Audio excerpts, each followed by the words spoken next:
Good evening, everyone, and thank you for joining us. Formal charges are filed against several Marcy Corrections officers and staff in connection to the homicide of inmate Robert Brooks. Brooks was seen on body-worn camera being beaten. That was on December 9th. He died on the 10th.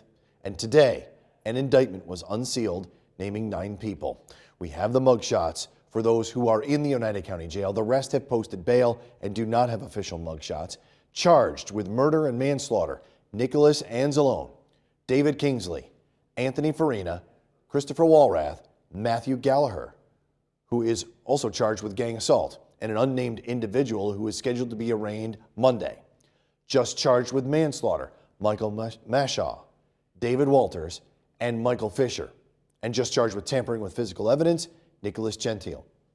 News Channel 2's Jolene Ferris reports on sad new revelations and high emotions in court today. Robert Brooks arrived at Marcy Correctional Facility from Mohawk Correctional Facility at approximately 9:07 December 9th. Roughly half an hour later, he was clinically dead. The special prosecutor in the case of Brooks' fatal beating says in those 30 minutes, Brooks endured what no human being should ever have to endure. Several of his internal organs were bruised. His hyoid bone was fractured. His thyroid cartilage was ripped.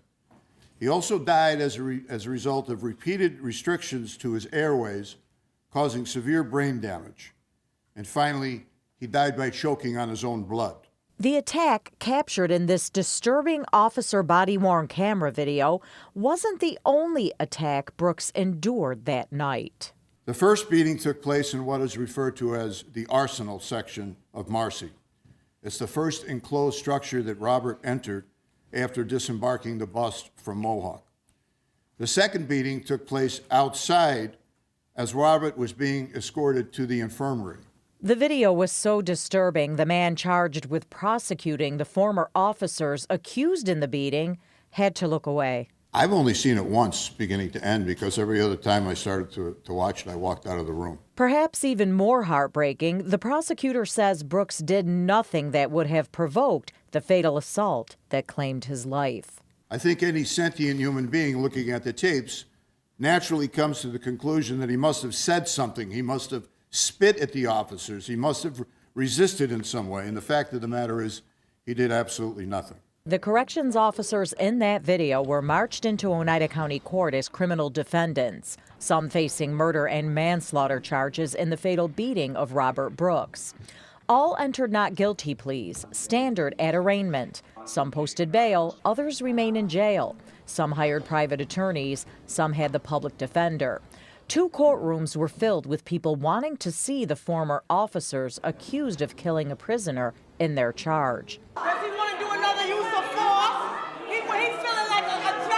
Several courtroom spectators spilled into the hallway, shouting in protest of the brutality and demanding justice for Brooks. Today's indictments show that nobody in the department is above the law. At the press conference following the arraignment, a rep from the Department of Corrections promised meaningful change. Commissioner Marticello and the entire department's leadership team understands that this is a moment that requires swift and transparent prison reform, not simply words of comfort and empty promises. Robert Brooks Jr. spoke the words of a heartbroken son. I will never get my father back. The men have robbed me of that opportunity. Still, indictments are an important step toward accountability. These men murdered my father. It was on video. The whole world got to see it. Waiting a month for these charges have been extremely hard, but these men need to be prosecuted and convicted of the crimes they made. My father's death will not be in vain. Justice for Robert Brooks. That was Jolene Ferris reporting. Not in court today, 3 individuals who reached plea agreements and 3 still under investigation. The grand jury is still impaneled and prepared to hear evidence. The majority of those arraigned today are due back at Oneida County Court March 31st.